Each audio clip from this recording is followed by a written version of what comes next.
Thank you for joining us on our journey through the Marvel Cinematic Universe's Infinity Saga. Starting with Iron Man and ending with Spider-Man Far From Home, this podcast will contain spoilers for any of the films in the saga. This is your one and only spoiler warning for all of those films. Our goal is to discuss the plot of the movie we're currently watching, but it's almost impossible to talk about these great movies without bringing up what makes the others so great. Consider this your one and only spoiler warning for any of the movies in MCU's Infinity Saga. If you have any desire to see those movies, which you should, they're amazing, before hearing of the opinions of two regular Dans in their 30s and 40s, leave now and go watch them. They're great. Then come back here and listen to our take, because we have a lot of great and interesting takes. This is also your one and only adult content warning. This podcast will contain mature language and adult situations. Our goal is never to offend or alienate. We believe that there can be comedy in everything, and everything should be discussed with an open mind. So please take anything we say with a grain of salt. Thanks for listening. I'm pretty sure taint hairs.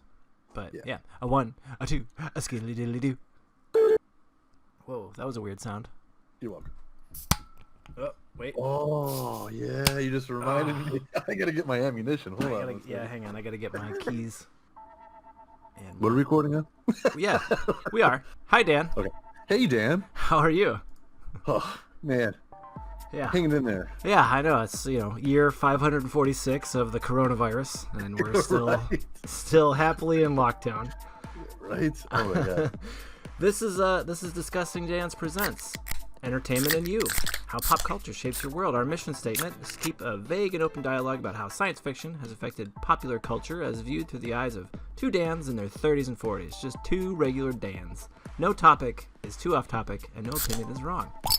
I hope you're having a great day today, because we are watching the 18th? 18th movie, thank you, 18th movie in our Infinity Saga called Black Panther, released in 2018, directed by Ryan Coogler, and I actually put a little note, it's easily the funniest of the director names. Ryan Coogler. But a bit of a somber tone watching it this time around. Chadwick Boseman unfortunately passed away a few weeks ago from colon cancer, is that right? That's right. Yeah. So I learned that he'd been. I remembered as he was too cool for school.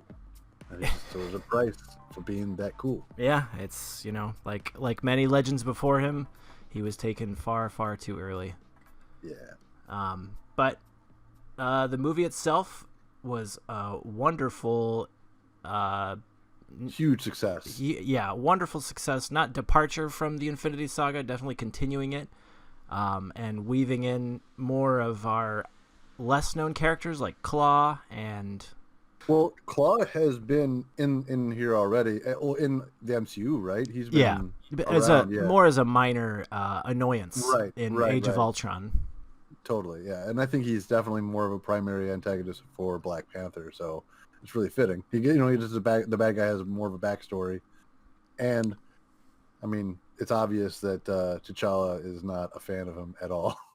One of the first missions he takes is that, right? He immediately has. Yeah, they're like, "What are you gonna do?" And the one woman's like, "Oh, we shouldn't go after war. We're a nation of peace." And he's like, "No, we're gonna go get that motherfucker." Yeah. But the movie really started out great. It starts in Oakland in 1992, and it shows, unfortunately, stereotypical block in Oakland. Definitely a project. There's two gentlemen who are concerned about maybe CIA or FBI, and we can see M16s, and it looks like they're plotting a heist of some kind, but it's all... What I really loved about this movie is the setups for the backstory was basically just stuff that they filmed in the background, like with the dialogue of him, the king, showing up to these two gentlemen in this apartment building. We find out that he's from Wakanda. We find out like some backstory of Wakanda. They get a tattoo on their lip. The king is also the Black Panther. There's just like so much stuff that they unwrap. A whole bunch of showing and not just telling. Right, exactly. It's not exposition, but a show of a scene that really sets the history. Yeah. I totally agree. They did such a good job. The king has spies in every nation, which they call war dogs, which I thought was cool. And they find out that it's his younger brother, and he's been selling vibranium, to Claw and others.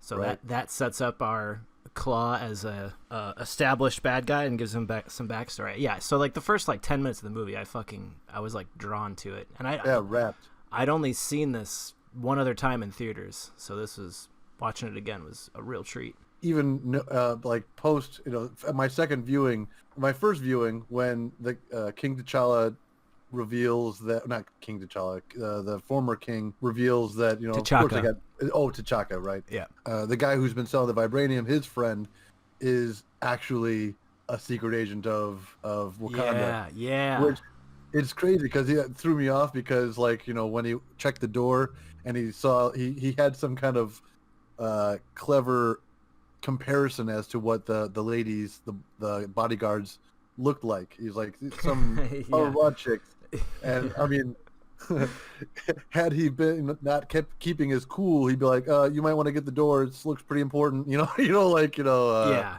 Oh yeah. But by mocking them, exactly. Cover. I wish I remember the singer, but yeah, it was a '90s R&B singer. I'm pretty sure, who had a shaved head back then. So he doesn't call them. These are warriors of Wakanda. Yeah, protecting his cover. He says we got some. I forget what he says. Blank looking bitches. Right. It was funny. I remember that. Yeah, I had a good laugh.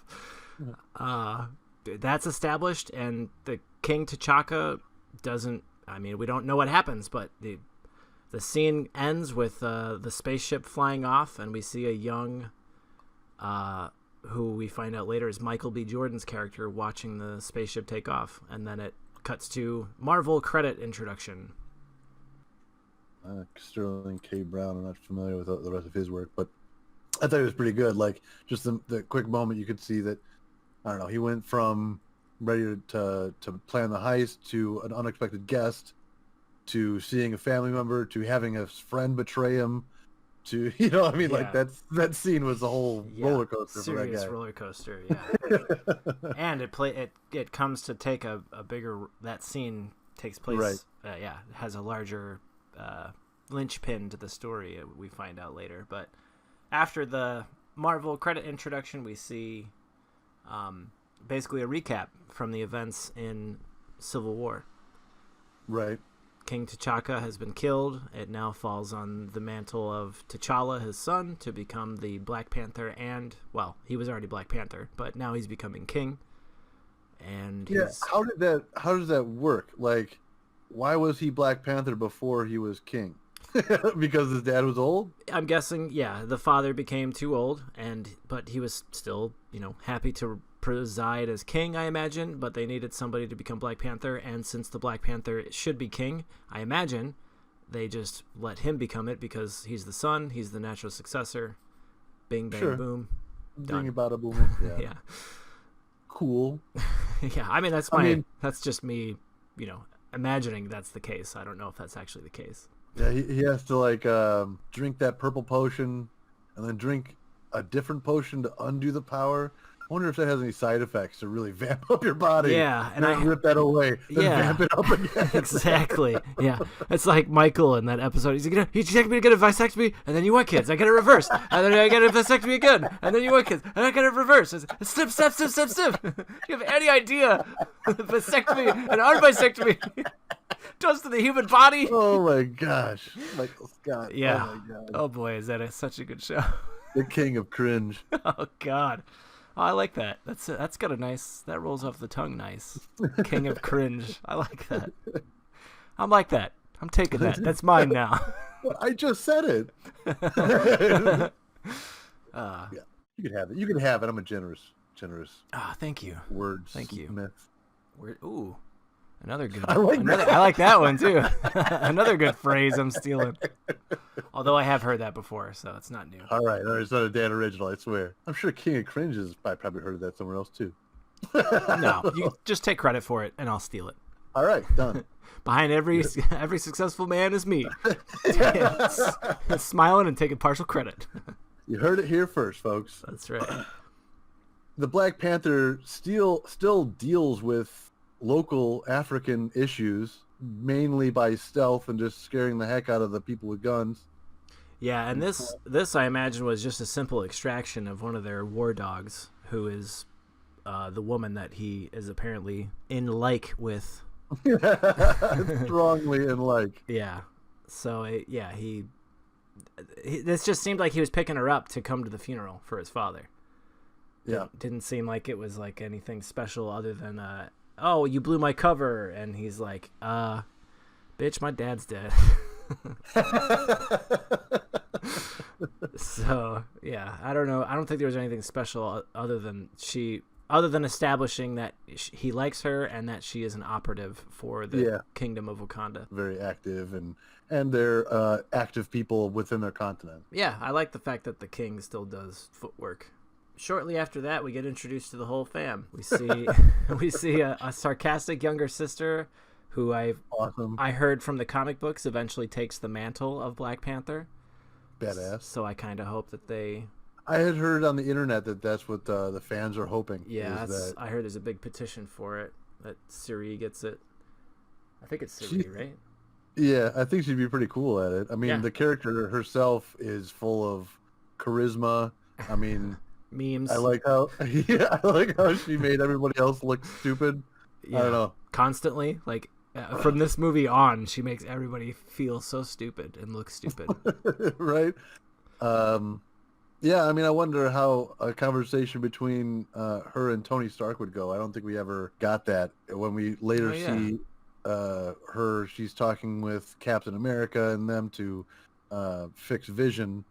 And Banner's there, and she's like, why didn't you just program them sequentially? Yeah. And Banner's like, I wish Tony Stark was here. We didn't think of it because we didn't think of it. Yeah, he's the tech guy. I just know gamma radiation. Yeah, exactly. Yeah, I love how these movies are like, oh, you're a super scientist in the field of gamma radiation. Well, you know everything about all the science. It's like, no, that's not how it works, guys. I'm a nuclear physicist. Let me perform surgery real quick. Yeah, right? Yeah. Based on how I understand atoms work, I got this. This is no problem. Yeah. But we're introduced to who I fucking love, Warmonger, man. What a great villain. Eric Killmonger, played by Michael B. Jordan. Oh, man. Yeah, everyone said it, and I agree. One of the better villains.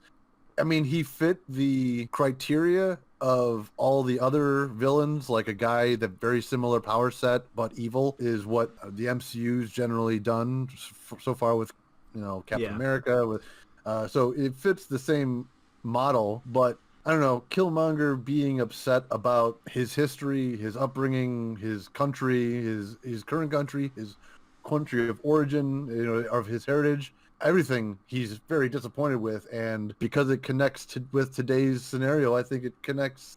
It's a lot more meaning than Red Skull's Nazi agenda or the guy from Ant-Man, just nameless bad guy number 50. Right. Yeah. David Cross. David Cross. Thank you. I forgot his name because he doesn't matter. Killmonger takes the lead out of all of them. His last name is Death Dealer. That's weird. Yeah, exactly. Yeah. Yeah, and I mean, other than Thanos, he's a very well thought out backstory, very well earned. What's the word I'm looking for here? He's got a vengeance motive. Thank you. And so you feel why he's angry, and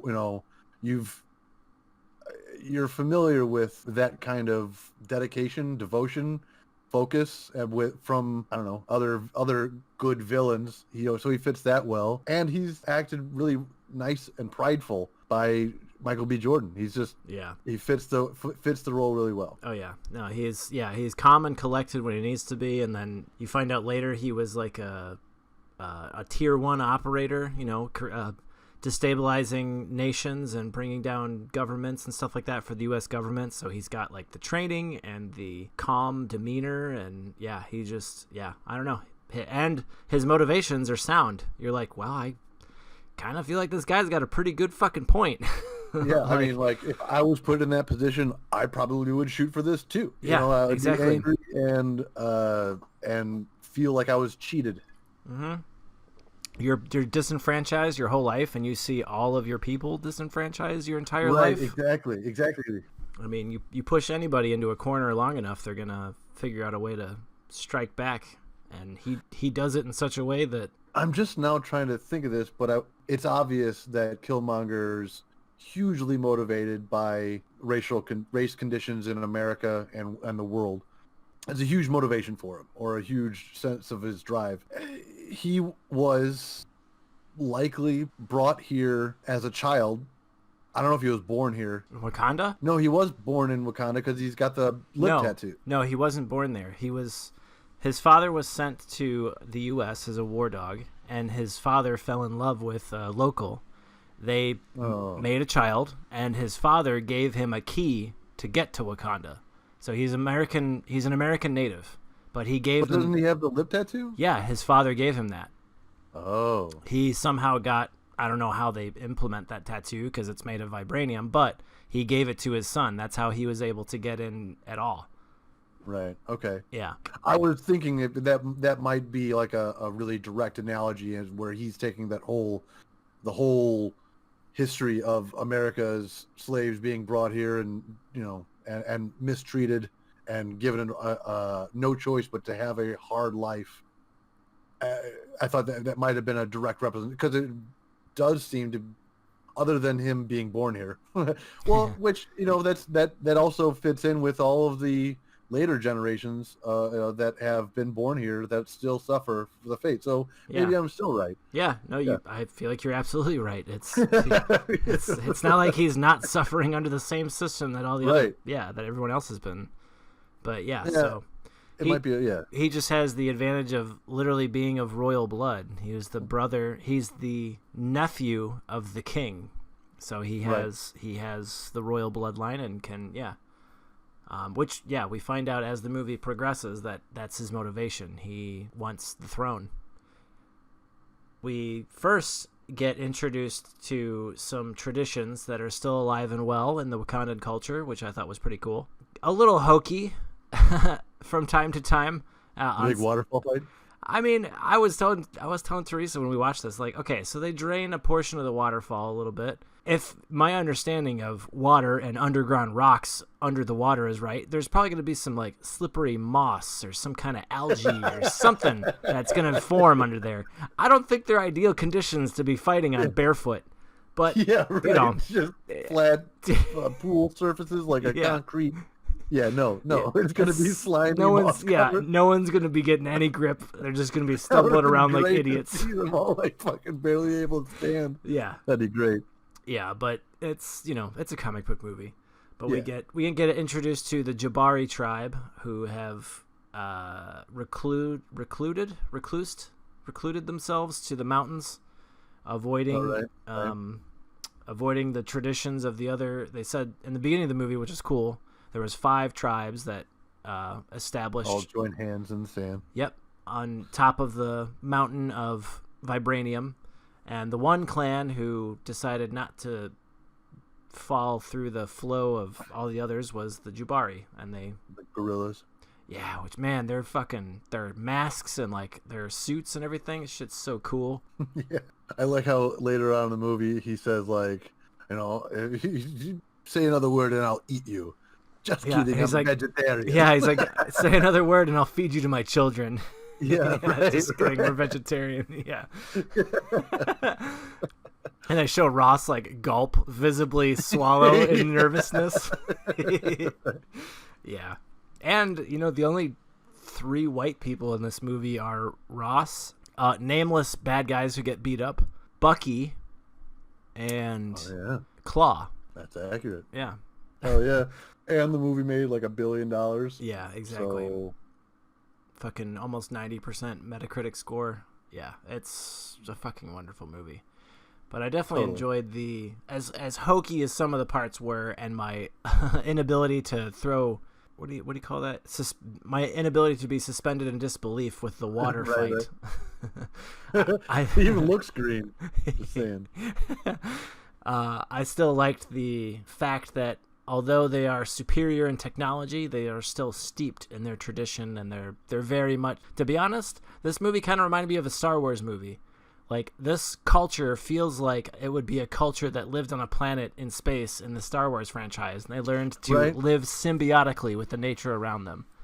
Totally. Yeah, I loved all the backdrops and settings and everything in this movie. It gave a vision that we can be more connected to nature and less surrounded by concrete cities. And I mean, their city does look cool, though. We never, I don't know. We saw like the flyover of the cities a couple times, yeah. Right. I mean, it looked futuristic, but I don't know what all those things are doing. You know, like, yeah, I don't know. yeah. What is average life of the average Wakandan like? Are they getting this viewed on their television screen? Well, that's okay. So that's the other thing, and I made a note about that specifically. So their technology seems a little wishy-washy. Kind of do what I need it to do when I need it to do the thing. So towards the middle of the movie, Ross gets shot in the spine. And right. He kind of just kind of pulls a bead off of his bracelet and shoves it in his spine. Right in the hole. This is fine, right? This will work. This will take care of it for now. Oh, looks like you're leaking some blood from your back there. Let me go ahead and plug that up with my bracelet bead. Yeah, I could also drive a car with this bracelet bead. I could also make an explosive, or I could make a hologram. Yeah. So, I mean, a comic book movie aside, their technology is really generous with what you can do with it. Totally. It's a quote-unquote technology. It's more story magic. Yeah, it's Deus Ex Machina technology. Yeah. Right. I mean, even towards the middle of the movie, Claw is like, you think my arm is fucking awesome? This is a fucking leaf blower compared to what they have. And his arm is cool. So yeah, he gets it cut off Luke Skywalker style by Ultron. And then in this movie, he magically has an arm that he's able to, in the heist with Michael B. Jordan, he finds that vibranium axe, and he first breaks the glass with like a sonic pulse from his arm, and then he shakes all the rust off of the vibranium with it as well. Yeah, fucking dope arm. It's so much better than the comic book Claw. The comic book Claw had this like crazy, like, I don't know, like sonar beaker coming out of a hand. It was weird. It was. Yeah, that and Andy Serkis brings so much to that character. I am consistently amazed about Andy Serkis, and I don't want to necessarily say impressed. I think from Smeagol to Claw, his range is really eccentric. And wasn't he the monkey in the new Planet of the Apes movies too? Yeah. Caesar. Yeah, Caesar. Yeah, and he does most CGI things. Is what I understand is most movies that feature a CGI character. It's really Andy Serkis behind the whole thing. every character is probably going to be Andy Serkis to some degree. Right. It seems that way to me. So the tradition is you ask, hey, does anybody want to challenge the throne? And everyone's like, no. But then the Jabari tribe comes, and M'Baku is like, I'm going to challenge the throne. Yeah, dude. Oh man, all that shit, so fucking cool. Even in Infinity War, Infinity War, when they show up and they do that, I'm like, oh fuck, I want to go to battle right now. And so he wins and kick ass, and then he, for like the 15,000th time, goes through the Black Panther, bury you in red sand, and your body glows purple for a while. We'll bury you, and you're dead. Yeah. And you're Black Panther again now. You got superpowers again. Welcome to the club. Yeah, so I can't imagine. You don't have any idea what a vasectomy and not a vasectomy does to the human body. Yeah. So I can't imagine this was all that technology, and we really just drink right from a flower, and then we bury ourselves. Okay. Yeah, exactly. And because of vibranium, I could see my ancestors. Oh yeah, that makes sense. That checks out. Yeah. This metal's really good with sound. Oh yeah, you can talk to your ancestors then. This flower grows from a metal. What? Easy ancestor access, no problem. Yeah. Oh yeah. You want to talk to your old dead relatives? We got you. Another aspect of this metal is it imbues you with a spirit animal. Yeah. Yeah. A whole clan will be dedicated to panthers. A whole clan will be dedicated to gorillas. A whole clan dedicated to rhinos. Another thing of vibranium is we're very animal centric. Well, but I think it'd be just panthers though. I don't know about rhinos and everything. I don't think the other tribes have a say in what animal gets to go to this afterlife. I'm pretty sure it's just panthers. I don't see any other animals in this scene other than the 40 panthers that are chilling in a tree. Which, well, I would think that if one year the Black Panther clan lost to the Gorilla clan, they would then be becoming the Black Gorilla, the spirit of the silverback. Yeah. Yeah, right. Oh my God, that'd be crazy. Fuck yeah, it would. It'd be like Hulk, that'd be great. Hell yeah. Let me write Marvel. Yeah. Hey, dear Marvel. I'm gonna write Stan Lee in the afterlife. It's Dan again. Please, please add.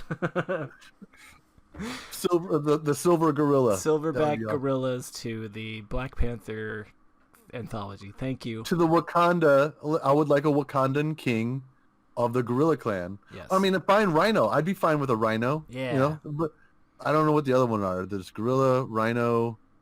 There's a.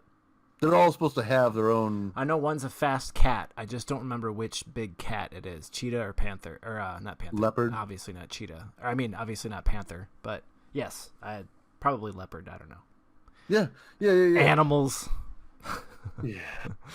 But man, this the actor that plays T'Chaka, so pretty crazy. If you look him up, he was he's a South African native.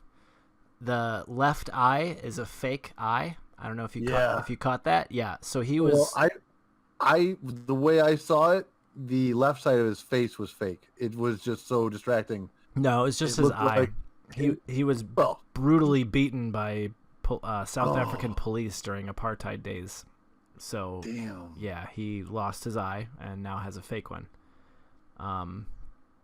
But rough time. Yeah, that's. Here's some more of the city.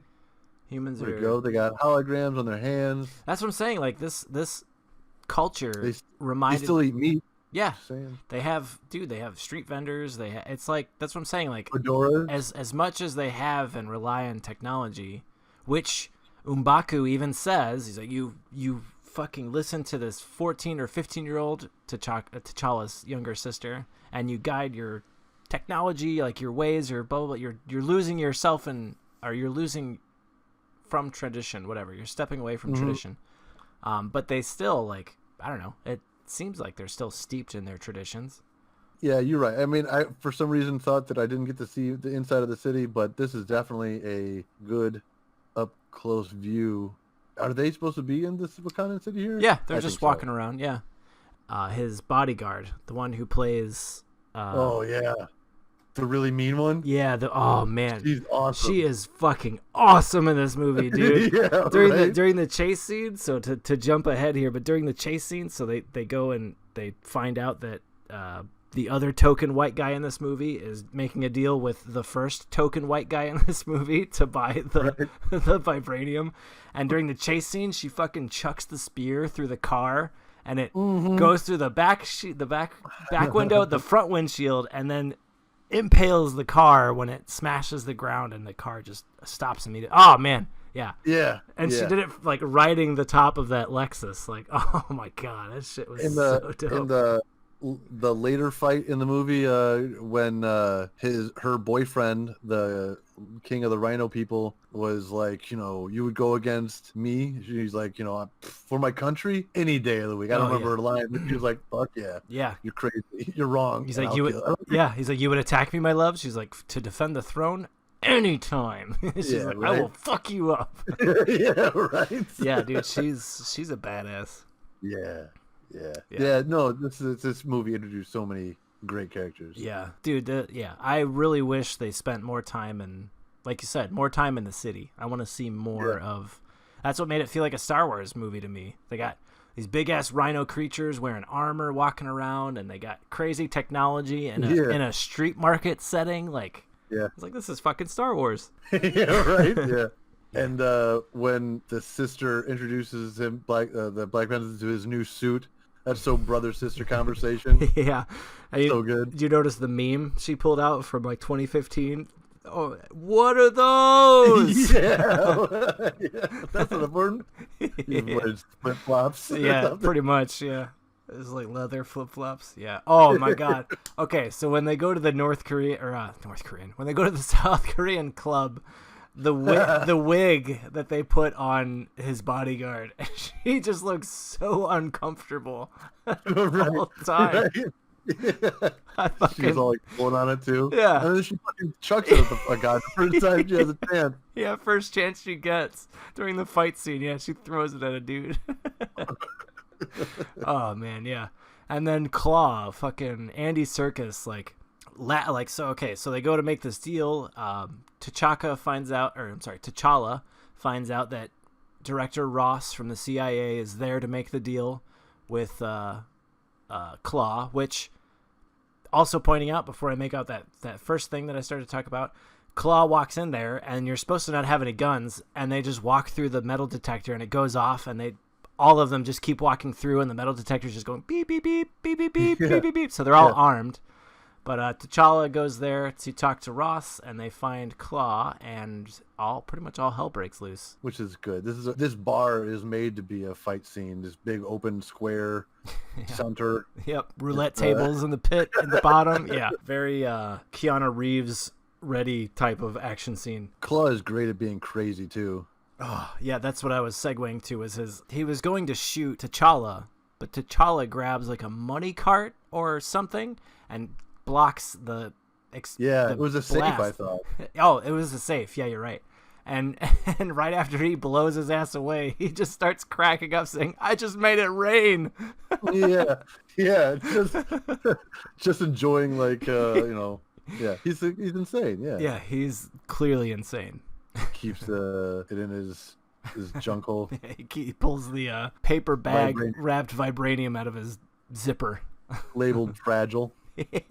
Can't possibly be broken. Is the whole thing about this stuff. Labeled fragile. God, this movie's great. Oh, here comes the the big chuck. She's like, "I've been made." As she's saying, "I've been made," she's like extending a fucking spear and beating the shit out of guys. Yeah. I've been made, currently beating people up. Yeah, I wonder why. Yeah, it's a cool fight scene. A lot of action in this. Everybody is a badass. Yeah, someone gets hit with a shoe.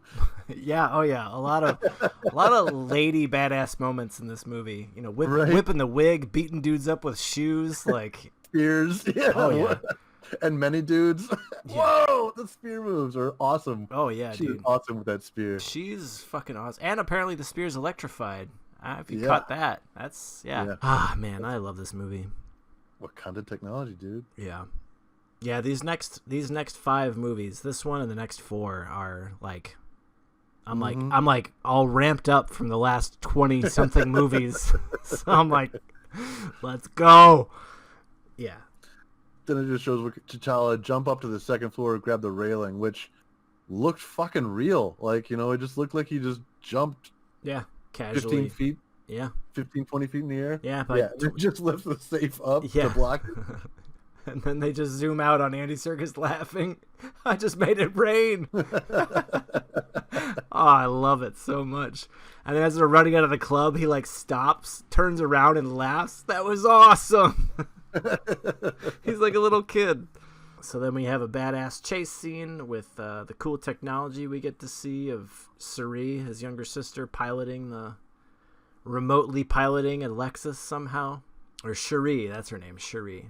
If the car had some kind of computerized assisted driving, then I definitely understand how this can work. But if it's just a regular car that doesn't have computers controlling it, I don't know how it could possibly work. Throw that magnetic thing on a 1976 Chevette and tell me you're going to drive that shit around. Yeah, right. Exactly. Yeah, but maybe a brand new 2018 Lexus for advertising purposes, perhaps. Yeah, that has computer assist driving. Yeah, exactly. Perhaps.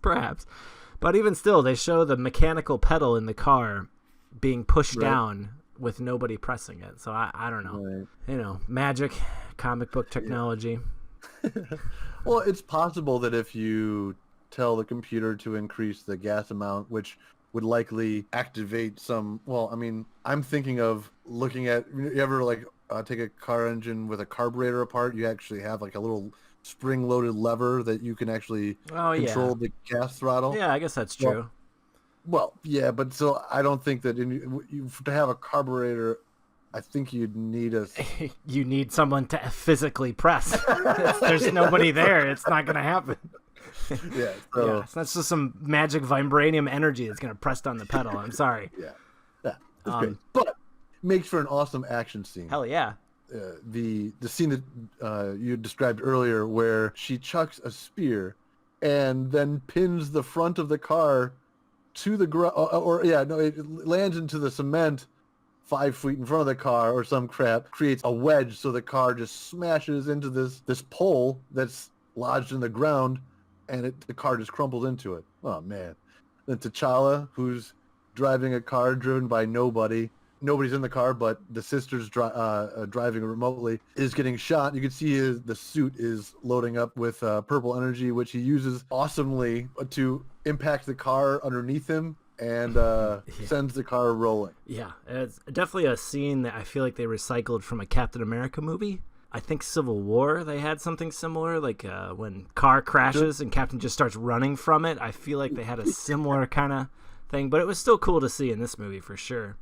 Yeah. One thing I took issue with was I can't remember their names right now, but the badass bald woman, the bodyguard, and his love interest, Okoye is his love interest, and Nakia is the bodyguard.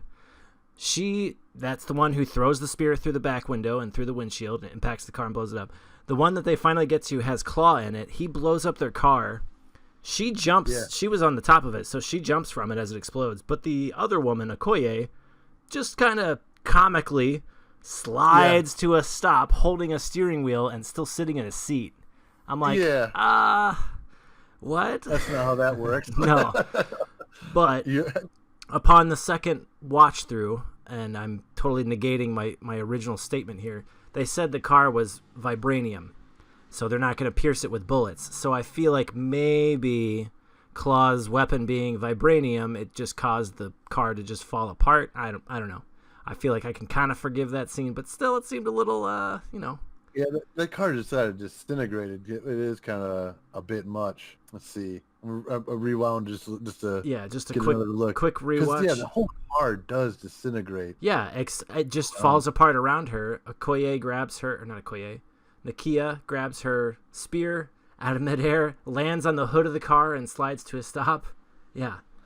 Yeah, I definitely see like sound waves. Yeah, so it vibrates apart. I am assuming because it's made of vibranium. Yeah, his weapon has some kind of vibration effect. Yeah, but she is literally holding a steering wheel, sitting in the seat, still attached to the bottom of the car, and they both slide to a stop. And then conveniently Ross shows up, and not Ross. What's his name? I think you're right. Is it Ross? Yeah, it is. Yeah, wow. Everett Ross. So we have two Rosses. It's because Ross is his son. Everett Ross is his son. I don't think so. I was like, what? But that's the only reason why I could think that they would pick to have another person named Ross on the MCU. Yeah, because that's confusing. We had the General Ross, who became director or Secretary of Defense Ross. Yeah. So, what's going on? Yeah, right. Maybe it is the son. It's going to be revealed in Phase 4. Yeah, it's a big reveal. Yeah. So Claw gets his arm removed again, and they take him into custody, which is good. He needs to be taken into custody. And it was interesting that the shot from Claw's arm made T'Challa's armor disappear momentarily. Yeah, vibranium on vibranium action. Yeah, it straight up cancels it out. I guess so, yeah. It's interesting that he was first threatening him with the claws. There's like mini claws on his knuckles. And then he says another thing, and then he just extends his fingers, and he's like, no, these claws are better. I'm going to get you with the real claws. The claws. I'm going to get you, Claw, with this claw. So after that scene necessarily slows down because, man, that was a wild ride. Yeah. They have Claw duct taped to a chair, and he's still just as unnerved. He's always bored and entertained, but if he's ever feeling scared or threatened, he doesn't ever show it. I think it's interesting, the conversation and how they have between Ross and T'Challa, and how Chadwick Boseman plays T'Challa as a king who is taking this government official of the United States under advisement, but he's not taking it as more than that. He's good at the way Martin Freeman plays Everett Ross is definitely an authoritative, this is how it's going to go government agent. CIA guy. So, he comes at T'Challa with his cocky attitude. It's just unfortunately falling on T'Challa's ears, which isn't effective. Yeah. And Akia. Yeah. They're all maybe entertained, if anything. Yeah. She's like, if he touches you again, I'm going to impale him to this desk. And he says, does she speak English? When she wants to. Yeah, she's so fucking badass. Not taking any of his shit. But then Claw he gives Director Ross some insider information on who T'Challa actually is. Right. He says, you think I stole all of the vibranium from Wakanda? You seriously think that's the case? He's like, they got a fucking mountain full of it. So Colorado, the Golden City. Yeah, the Golden City. Yeah, I thought that was really cool. They took an old folklore story. Try to tie that myth into the so story. Cool. It's not in South America. It's in Africa. Similar continent shapes. Yeah, I could see how they got to yeah, exactly. Good thing I noticed the similar shapes. During that stint, he gets rescued. Yes, Michael B. Jordan and his crew rescue Claw, and then Ross takes a bullet to the spine, and they decide to take him back to Wakanda. Yeah, which Michael B. Jordan, wearing the mask that seems like, he's feeling it probably because it's Wakandan. It looks very similar in construction to the masks that were worn by the Silverback clan. Oh, the Jabari tribe? The Jabari tribe, right. Their mask that they wore is of the same material.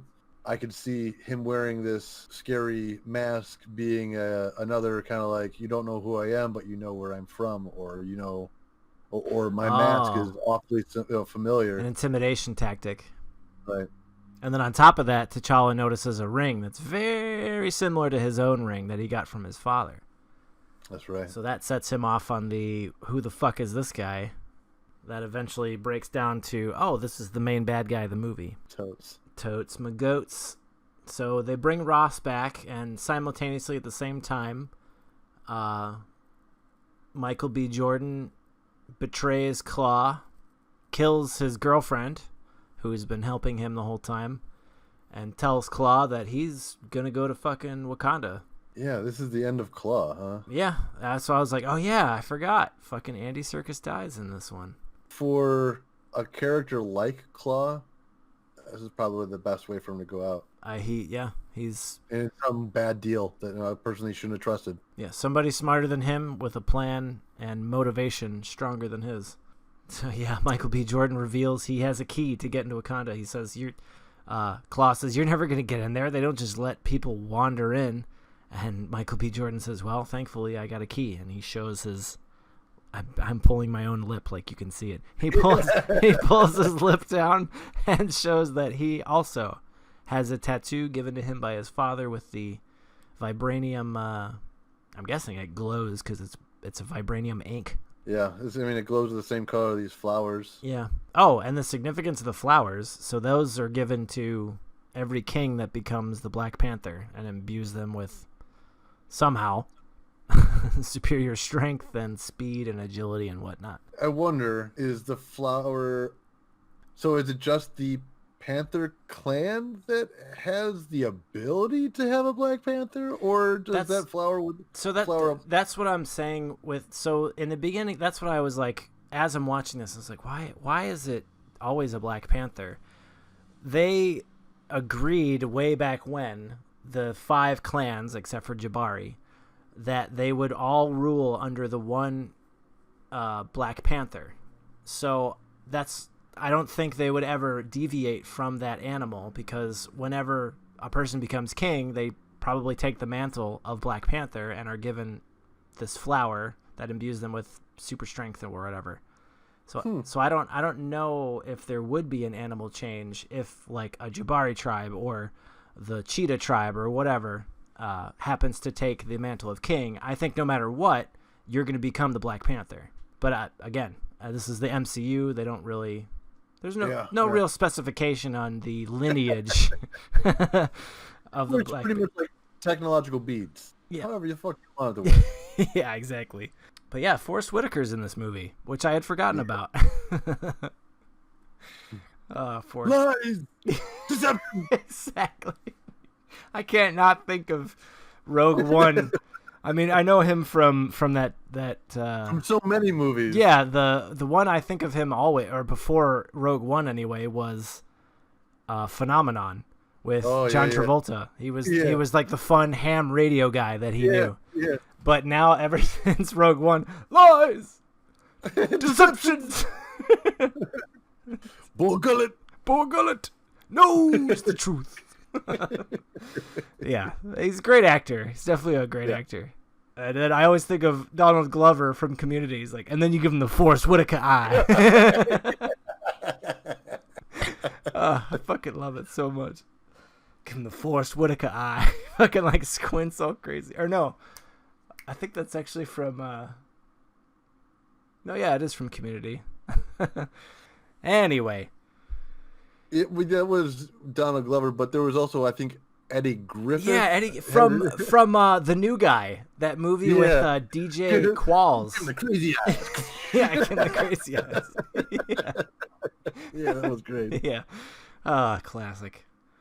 Yeah, and another thing that I realized, on top of his key in his mouth, he probably understands that Wakanda pretty much loathes this guy that keeps on stealing their vibranium and would like to have the knowledge that he's gone. Oh yeah, so him bringing the carcass to Wakanda.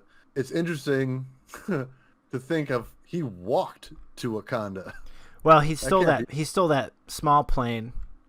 Then he landed, I'm sure, close enough to The hologram? Yeah, but as we saw in the beginning of the movie, the main city is protected, and even the newscasters say a nation so poor, it's, surrounded by insurpassable forests, blah blah blah. But there are some surrounding areas that are just like farms. So I'm assuming he just landed the plane in a field and fucking walked Claw to, what's his face, the girlfriend of Okoye, or the boyfriend of Okoye, the Rhino clan leader. Yeah.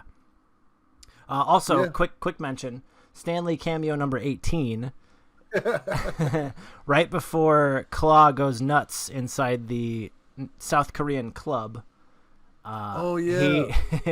He comes by and steals T'Challa's bet, which had won. He comes up to the table. He's like, I'm gonna go ahead and just move these over here for safekeeping. So he steals T'Challa's winnings at the craps table. Bringing in the body of Claw and proving that he is an heir to the throne, he begs for somebody to ask his name, ask my name, and T'Challa seemed to decide, I'm not going to play your game. No, please leave. I'm not going to ask you who you are. And then Jordan insisted again. And then one of the other kings says, who are you? And then he goes on his long speech. Yeah. In Wakandan, or I forget the language, but in the language, he's like, I'm the son of the brother of the last king. Right. Rightful heir. I have a right to challenge the throne, yada, yada, yada. Not to downplay the seriousness or anything. Yada, yada, yada. You can't yada, yada, yada that. He challenges the throne in the way that we saw in the beginning of the movie. So he has the right to, and they decide to strip, once again, the powers from Black Panther, and Michael B. Jordan and him fight. And I had actually heard there was a woman that went to see this, and when Michael B. Jordan takes his shirt off while he's explaining his origin, there was an older woman that had apparently become so I'm trying to think of the word diplomatically. What? Flushed? Yeah, Flushed. That she passed out and had hurt herself in the theater. So Michael B. Jordan paid for her medical expenses because he caused her to become so flustered with his ripping hot bod. That's hilarious. Yeah. But very sweet story. But yeah, they fight, and in the fight he rips his shirt off, and that's when they go toe to toe. In this scene, the priest Forrest Whitaker comes out and says, "Hey, I'm the one who fucked up with your father. Kill me, not T'Challa." And then he says, "I'll take you both," and he stabs the priest. I would imagine at that point he's broken the rules enough to where those who are disturbed in the crowd, those guards can be like, "Yo, you're not playing by the rules. Game over." But no, they just sit there and watch. He just stabbed a priest who did not agree to this competition and was trying to merely talk to this person. I'm just saying. Yeah. Do you think somebody would be like, "Hey, first of all, Forrest Whitaker, you're not supposed to stop the fight." And B, Forrest Whitaker, why did you die? And then C, Michael B. Jordan, we're not going to let you be king because you broke the rules. You killed this priest. Yeah, right. Who also broke the rules. Yeah, you guys are a whole bunch of rule breakers. So, yeah. But what actually happens is Forrest Whitaker dies, and we assume T'Challa dies because Killmonger throws him off of a fucking cliff. After he got stabbed and critically wounded on the thigh, the inside of the bicep, like, oh man, he gets sliced like, you remember Troy with Brad Pitt? Oh, I loved that one scene. Oh man, yeah, that's a big talkie movie, but that one scene. Yeah, oh, Brad man. Pitt up against that huge army, and then that one gigantic guy. Oh yeah, he fucking just wink, just right through the neck. Yeah. Yeah, and then Brad Pitt starts running, and the bad guy screams, chucks his first spear. Miss. Brad Pitt miss. Yeah, miss. The second spear, Brad Pitt catches it in the shield, drops the shield, and keeps on running, taking out his sword. Checks out the third spear, completely dodges it, then does like a crazy hop. Yeah. Like a juke maneuver, thinking I'm going to the left, but no, he's making a gigantic leap above your left shoulder. And as I do so, my sword ever so smoothly enters your shoulder, goes through your stomach, and comes back out again, and I land, and I look back at the rest of your army. I've already counted you as dead. And I let the giant behind me fall, and then I casually asked the rest of the army, is there anybody else? Is there no one else who wants to fight me? Is there no one else? That is a ginormous set of balls. Hell yeah, Achilles, that movie. Yeah, I don't. That one scene. That one scene. The rest of the movie, meh. Yeah. Well, that one scene. Maybe the fight with Troy. The fight with. Yeah, I know who you're talking. Eric Bana. Eric Bana. Oh man, that fight. That's a good fight scene. So those two scenes, very very good. Very very good. Yeah. I owned the Troy movie just for the Brad Pitt same scene. I have that scene. Dude, so I have it on DVD. That's how long I've had it. That's hilarious that you have the same appreciation for that scene dude, as I do. Fuck yeah, dude. He gazelle like destroys that guy. Fucking whoop. Oh, I'm just gonna stick this sword through your shoulder into your heart and right back out again. Good and night. then not even look back at you. Yeah. Not even look back at you. Yeah, you know what? Cool guys don't look at explosions. I don't look at guys I just killed. That's what I do. The guy I just stabbed. I just stabbed once. He's already gone. Yeah, he's already gone. Yeah, one and done. I don't know why you want to stab a person more than once. But yeah, I got a lot of the same kind of nostalgia for the fight scenes for Troy as I did with the choreographed fight scenes.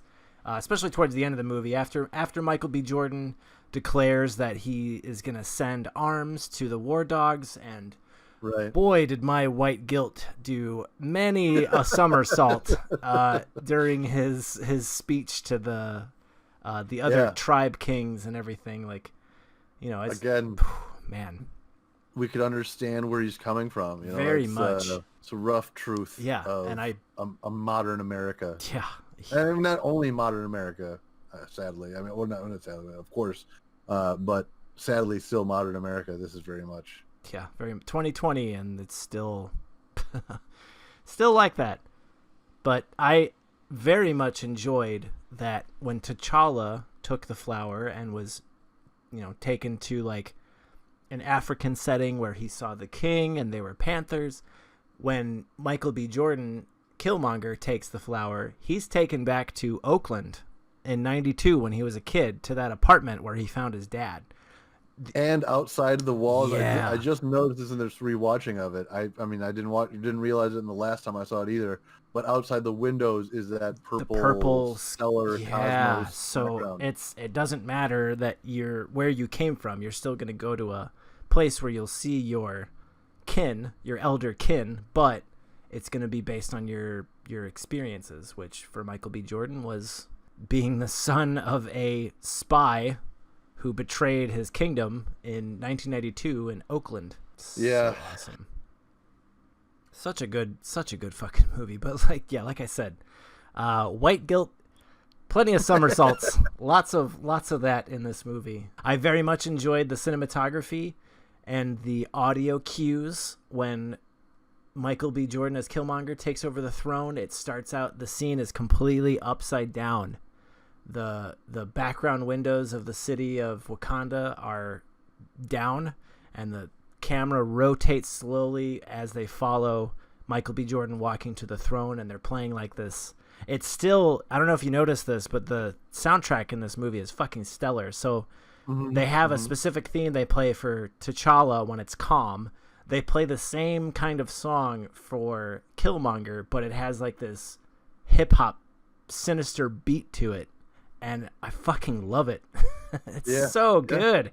It sets the tone so perfectly. Absolutely. I liked how when Black Panther was choosing his suit's necklace, he was like, you probably like the minimalist style, so that he liked the, it was like I don't know, modest silver claws. Yeah. And Killmonger chose the gold band necklace, gigantic gold band, collar that would be his Black Panther suit. Very American. Yeah, a little bit more gaudy. Yeah, gaudy. Yeah. It's not to say that the rest of the tribe is less, short on their gold exterior, but it's to say that T'Challa was a little bit more of a modest king, where Killmonger is not going to be. Not a benevolent king. No, a tyrannical, but motivated by reasons we can understand. Totally. After Killmonger goes crazy, Everett Ross, Okoye, and Angela Bassett, they end up going to the guerrilla folk and asking them for help. I think they first offer to give him some of the purple plant so that he can combat Killmonger. And I think that implies to the king that they do trust him more than they do trust any outsider like Killmonger, and they'd rather him on the throne than Killmonger. So, I mean, that definitely seems to be the thing that kind of turns his attitude. Oh, agreed. He was more intimidating at first and entertaining them barely, but when they offered him, he doesn't take it, but he then offers them, he shows them that, oh, indeed, they have found T'Challa. Well, he did. He's not quite dead. Yeah, and he didn't. I exactly know what you're going for. He didn't reveal that info until they offered him the flower. Right. He was pretty much not going to help him until they showed trust in him. Yeah, exactly. And this scene where they're burying him in snow after they find T'Challa, or they find out that M'Baku, his fisherman, found T'Challa at the bottom of the river. On the side of a river. They bring him up there and they put him in snow. When they give him the flower and bury him in snow, did you not find that scene oddly CGI? When they're just moving snow to cover his face and everything. I don't know if you want to. Yeah, if you want to go back a second, it looks just bad. I don't know. I don't know if Weird. Like it's not really snow. it's definitely Or not. really there? It's I mean, Wow. Maybe he's like, I just can't take being cold. I'm sorry. it's yeah. I mean, I feel like it's either sand that they animated to be white, and it just doesn't. I don't know. It just looked. Not snow. It just looked bad.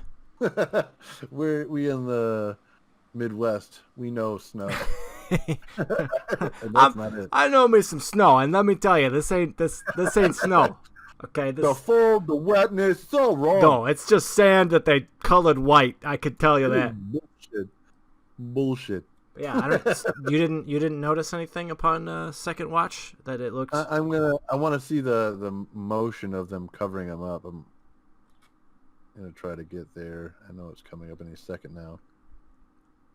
Yeah, so which is weird. Why would they put him on ice? Like, Well, I think they're just in the ice because of the region, but they need to bury him. yeah, look,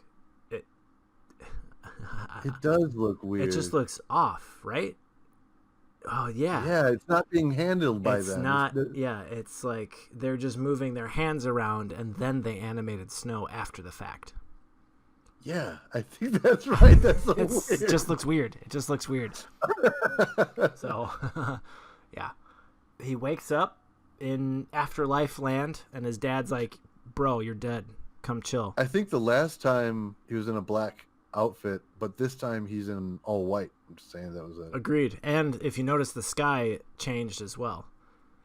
Yeah, that's true. It's now it's gone. purple. Yeah, it's no longer purple and like a mantle of responsibility. It's more like you said, he's not wearing a black uniform anymore. He's wearing a white uniform. It's like he's grown to learn things. He's become wiser, right? Yeah, from Gandalf the Grey to Gandalf the White.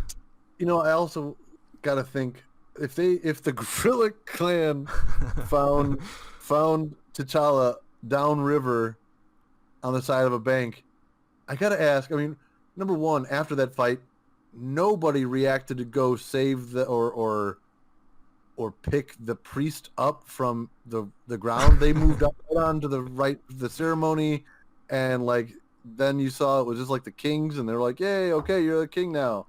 And they just didn't mention the priest ever after that. So, and then T'Challa, they did not even look for T'Challa's body. They just left it go. Well, she even says, the younger sister's like, "We didn't even get to bury him." I'm like, "You guys didn't even go look for him." Right? Like, Yeah. I don't know if that was a deleted scene, but I don't remember anybody even trying to find him. Poor T'Challa. They're just like, "Yeah, he's dead. Whatever." Yeah, just push that priest over with the waterfall with him. Right? We're done with The that janitor's just like, "What is this, Forrest Whitaker? Let me just kick him over the side here." guy. Right? It's just like Oh, poor guy. Oh, this movie's great. Right? All right. T'Challa goes to the Gorilla King and offers him his respect and says that we can't do this without you, and then they go make their move. Yeah. I love that he says, M'Baku's like, "You're the first king to come up here in how many years? And you're asking for help?" So he says, "Nope, we ain't gonna help you. Go fuck off." Yeah. So they go to make their move, like you said. T'Challa tells them, the rite of challenge isn't finished because, hey, motherfucker, I'm still alive. And Michael B. Jordan's like, "Nah, dude. I wish." Everybody's Can you go to? ready to go to work. Yeah, everybody's ready to go to work. Can you go to IMDb again, real quick? What's the Daniel? Hang on, Daniel Kaluuya, Wakabi. That's his name. So he's the Rhino. He's the king of the Rhino clan. Okay. Wakabi. He is the first to say, "Nope, I am defending the throne. I am with Michael B. Jordan," and he immediately defends Michael B. Jordan from T'Challa.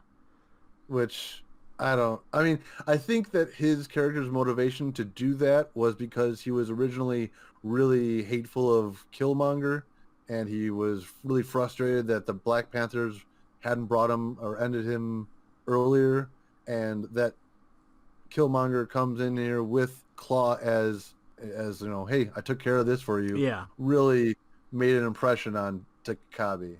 Yeah, Wakabi wasn't too happy with the results the lack of results that T'Challa was able to bring in. So, yeah, Right. I agree. T'Challa and T'Chaka, apparently, Yeah. because he has been a problem for a long time. So it's like been a real Wakabi has been. I'm just saying that's I think, the reason why he was ready to turn against his king. Yeah, that was his motivation. Absolutely. I also find it funny that they've made their suits, not only Black Panther and Killmonger, but Spider-Man and Iron Man. If they ever really want to talk, their face mask just disappears. Yeah.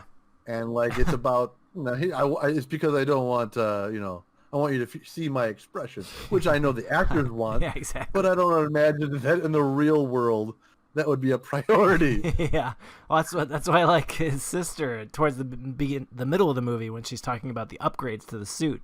She's like, "Oh yeah, let me. There's bullets flying at me. Let me just put my helmet on real quick." Yeah. So that was the explanation for the need of a nanite style. But yeah, completely agree. Like, for the movie standpoint, you need to show the actor's face, their expression, and all that. But yeah, right. I'm not gonna have my helmet disappear every time I want to fucking say something.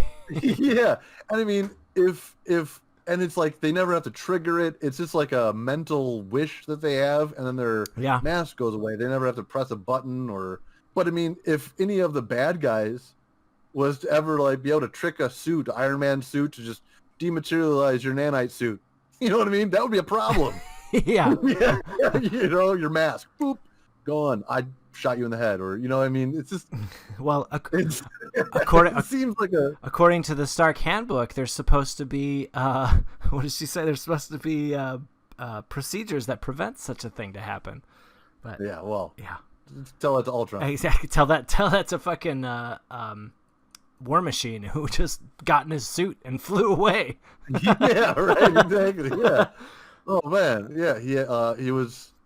They had that whole suit like steal the president in Iron Man 3. Yeah, well, even in I'm really jumping ahead here, but in Endgame, when Tony is confronting Captain America after they lost, he literally puts like the whole suit in Cap's hands. He's like, "Here, you fucking wear it," and yeah. So it's like towards the end, it doesn't fucking matter as long as you're holding that gem. It'll cover you in nanites. They're gonna protect you. Nanomachines. Nanomachines. Captain America would be awesome with the Iron Man suit. I wonder if that has ever happened. Oh, dude. Speaking of Captain America, okay, so I know we're talking about Black Panther, but I forget which comic it's from, but it's a fairly recent Captain America comic where he's standing. It's a side profile, and he's standing straight upright with his shield in his right hand, and his chest is just yeah ridiculous. There was a comic cover that was it's like the model of the worst comic book animation ever. Yeah, and somebody did like they took away like the the shield and the suit and his skin to show like what his muscles would look like and like his skeleton. It's just he found it. Oh my god, that second image up at the top there. It's so fucking funny, like how the skeleton drawn underneath, like his chest is so huge you could fit like a whole like 2-year-old child inside of it. I absolutely It beefed up Chris Evans. Yeah. He looks like Luther from Umbrella Academy. Yeah, right. It's so good. But anyway. So the culmination of this movie ends with T'Challa and Michael B. Jordan realizing that the crazy cool left vibranium. monorail, Monorail. Yeah, exactly. So within Wakanda, I can't believe I just thought of that. Simpsons, dude. Simpsons. They've done everything. They've done it all. Right? They've literally done everything. So Wakanda has a monorail, and that monorail, for some reason, you can't transport vibranium at high speeds. So Shuri developed a monorail that deactivates the vibranium awesomeness, and T'Challa and Killmonger, thank you, end up on this track, while at the same time Ross is trying to blow up the last War Dog ship that has arms on it, which is going to arm, for lack of a better word, the war dogs that are in other nations to destabilize other nations so that Warmonger can complete his plan of global domination. Your classic Marvel bad guy motivation, but right, as we said, with proper payoff, good setup. Yeah, and man, this final battle was as chaotic as it was. It was rife with back and forth, like, oh, are they going to lose? Are they going to win? Are they going to lose? Are they going to win? Right. I was a little, I mean, I do understand that Killmonger is rightfully, has a rightful challenge of the throne, but the clans were easy to turn on each other. Were relatively easy for them, like the Rhino clan, to get the idea that, no, I think we're right with siding with the Killmonger. I mean, I understand the Wakabi being motivated by, angry at the lack of progress in capturing the Claw, but not so much to where they would be like, okay, well, I got to fight the other clans now. You know what I mean? Like, yeah. That's not what that's not what it's about. Yeah. It was, it's like with most of these movies. But you needed that tension here, right? Yeah, exactly. You have to give a little suspension of disbelief. Right. But we get, ultimate stress moments with Ross trying to destroy it. He gets, potentially captured by defenses, preventing him from destroying the last arms shipment. And there's a ship trying to blow up the capsule that he's hanging out in. So they're culminating on all this tension leading up to the inevitable victory of T'Challa and Ross, and so many names in this movie. It's hard to remember. Shuri, thank you for moving to that. So Okoye, Nakia. Yeah. As with most Marvel movies, we always end up with a more or less happy ending. Ross gets away, keeps the secret, and the final battle between, Michael B. Killmonger and yeah, it was a good conversation. Yeah. So the maglev train deactivates their suits throughout so much choreographed fighting. T'Challa gets the final blow, a stab through the suit. Yeah, with the dagger. Yeah. And Killmonger tells him, my dad always told me the sunsets here were the most beautiful in the world. So T'Challa has some a bout of guilt, takes him to the one spot where you can see the most beautiful sunsets in all of Africa, I'm guessing. And yeah, like I said earlier, definite white guilt needle going to Max on this scene. As he pulls the blade from his chest, T'Challa tells him, we can save you. And he says, nah, throw my ashes in the ocean and let me be remembered like all my brethren who jumped from the ships because they knew that death was a better fate than bondage. I was like, fuck, man. I'm sorry, okay? Fuck. Like, holy shit. Yeah, seriously, like, tears welled up in my eyes. Like, dude, they're still dealing with this fucking bullshit. Like, what? 300 years later? 200 years later? Right. And, yeah, like, this movie came out just 2 years ago, and 2020 is still, like, yeah, fuck, man. Fuck. It's just... Yeah, it's a good fucking movie, dude. This brought to light a conversation that we should have been having since fucking the beginning. Yeah, right. Yeah. I mean, a re-invitation to it. Yeah, a revisit to the conversation that should have been ended many, many years ago. And we'll be having for years to come, I'm sure. Yeah, which unfortunate, yes, but silver lining, we're having the conversation. Yeah. I mean, not unfortunate that we're gonna have it. I'm saying unfortunate that we need to have it. That's exactly. I'm right there with you. Yeah. It ends more or less on a good note. You know, he brings Killmonger. He sees his beautiful sunset.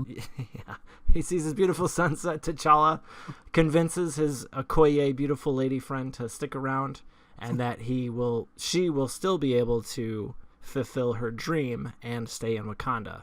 That dream being bringing peace and better understanding to the nations of the world.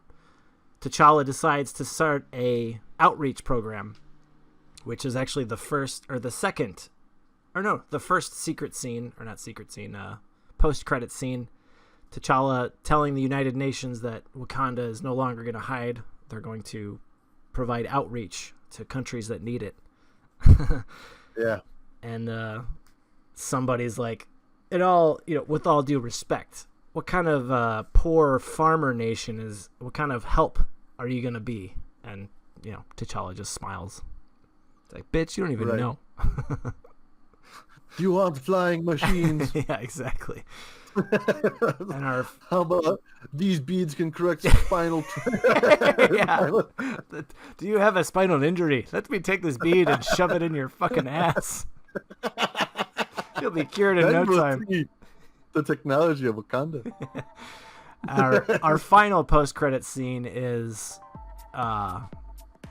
Bucky Barnes. Oh, yeah. And I'm assuming after a second watch through, the younger sister cured him of his Russian mind control, influence. But yeah, it shows what do they call him? The White Wolf. The White Wolf has been resting long enough. Mm-hmm. The world needs him. Yes, and they definitely do, because the next movie on our list of the Infinity Saga is the Avengers Infinity War. I don't know if you've heard of that movie. It's all right. It's pretty good. Kind of, bears the same name of our entire saga. But yes, the next movie is titled Avengers Infinity War. It is the 19th movie in our saga. It was directed by Dan and Anthony Russo, and I am very fucking excited to talk about it. Oh man, I love that movie, and I'm looking forward to it. So much. Yeah, there's man, when it came out in theaters, so many fucking unanswered questions by the end of that movie, so very, very excited to talk about it. But in the meantime, thank you for listening. I have been Dan S, as in science. And I've been Dan F, as in fictional. And I hope you guys have a great day. Beep, beep, beep, boop, boop. Boo!